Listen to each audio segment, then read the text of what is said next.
My name is Vidakovic, and I'm a graduate student at Kennesaw State University. I'm enrolled in the Master's Degree Program for Instructional Technology. My capstone project is entitled Professional Development Embedded in a Mentoring Model.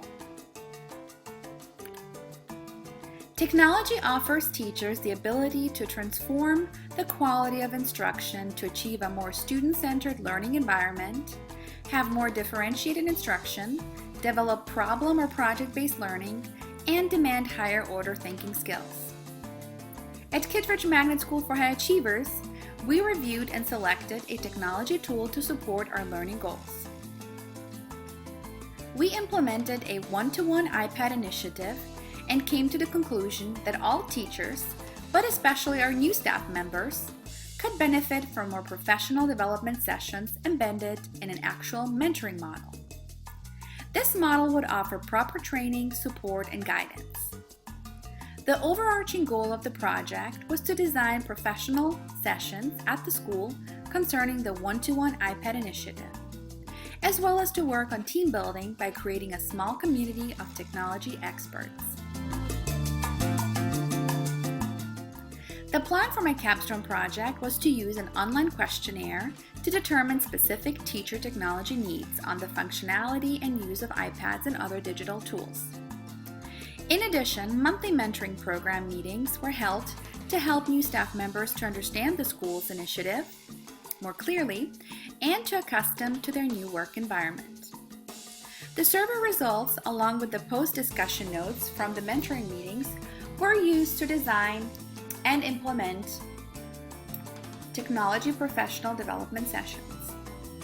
Using the results of the survey as well as state and ISTE standards, I developed lesson plans for face-to-face meetings and online learning sessions.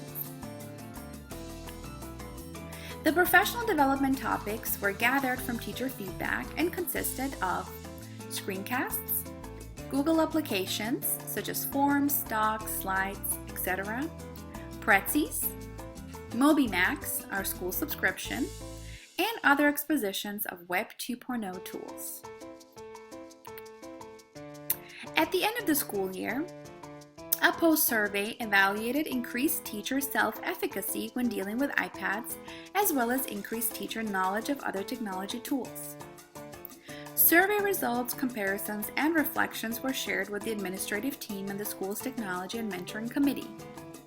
Post-surveys, checklists, discussions, and presenter evaluations were used to judge whether objectives have been met.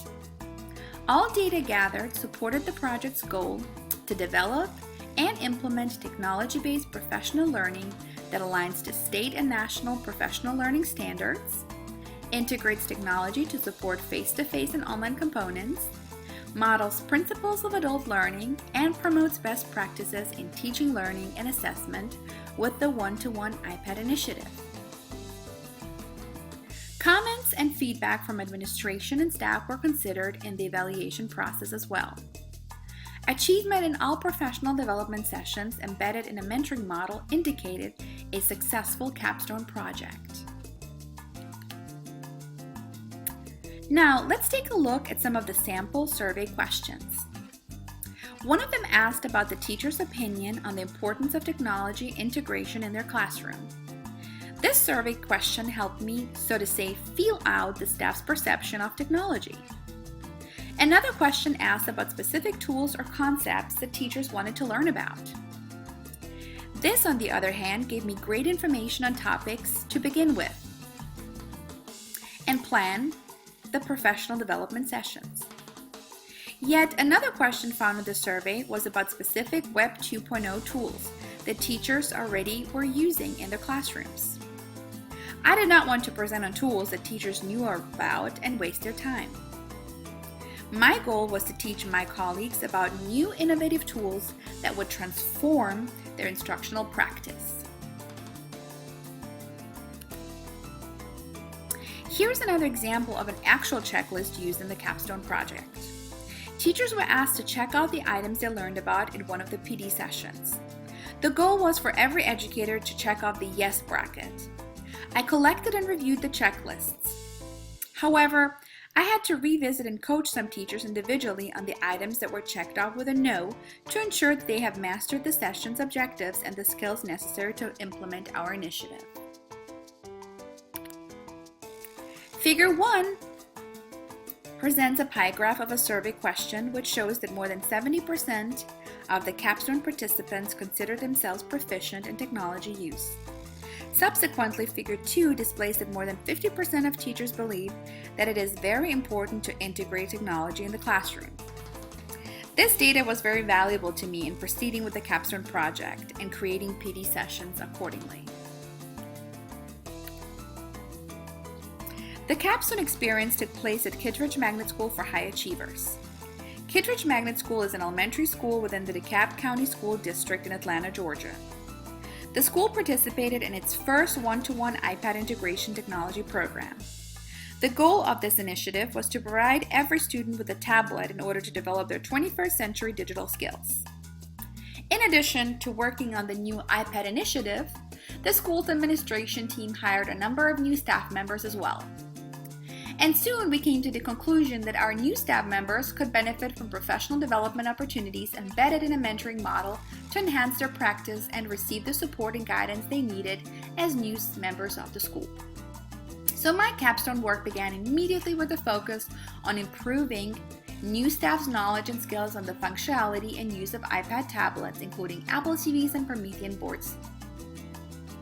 This was measured by classroom observations, surveys, checklists, and discussions during the monthly mentor meetings. I've chosen to show you the result of a very important question from the pre-survey, which can be seen here in Figure 3.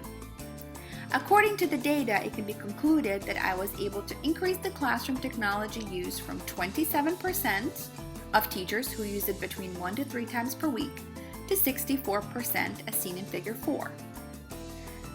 This growth in percentage is quite an accomplishment, and I reaffirmed to my administration and myself that I have chosen the correct Capstone project for our school. Most of my Capstone deliverables were met with no issues. However, some of the face-to-face professional development sessions did not go as planned. The reason was due to conflict in scheduling. Thanks to some amazing tech tools, however, I came up with an instant solution to the problem. I recorded remote screencasts and videos where staff members could view the PD sessions at their own time and convenience. All in all, I can conclude based on the data that the project's goals to develop and implement technology-based professional learning that aligns to state and national professional learning standards, integrating technology to support face-to-face and online components, modeling principles of adult learning, and promoting best practices in teaching, learning, and assessment with the one-to-one iPad initiative was quite successful. The monthly mentoring program meetings through the NEST committee that addressed new staff concerns were also a huge success and will continue to be part of the school's culture in welcoming and supporting new staff members in the years to come. The understanding I received from the Capstone project relates to the knowledge, what I must know, skills, what I must be able to do, and dispositions, my attitudes, beliefs, and enthusiasm required of a technology facilitator by several factors. The first is having to model skills learned in the program thus far and facilitate my knowledge on the effective use of research-based best practices and instructional design when designing and developing digital tools, resources, and technology-enhanced learning experiences. This was very important in terms of instructional design to meet the PCC and ISTE standards and to support the solution to the Capstone problem. In addition, I worked on professional learning sessions in which I had to use my knowledge and skills to also develop and implement technology-based professional learning that aligns to state and national professional learning standards, integrates technology to support face-to-face and online components, models principles of adult learning, and promotes best practices in teaching and learning, and assessment, of course. All of it was done with a positive attitude and belief that I will be able to lead and support my colleagues successfully during the initiative. It was evident based on my Capstone project that technology has the potential to transform the teaching and learning cultures of schools. Student access to digital tools is key to success as 21st century citizens in today's digital world, and I will continue to make it my priority to create digital learning environments where students can achieve career readiness skills and reach their maximum potential while utilizing the newest tools with the best research-based strategies.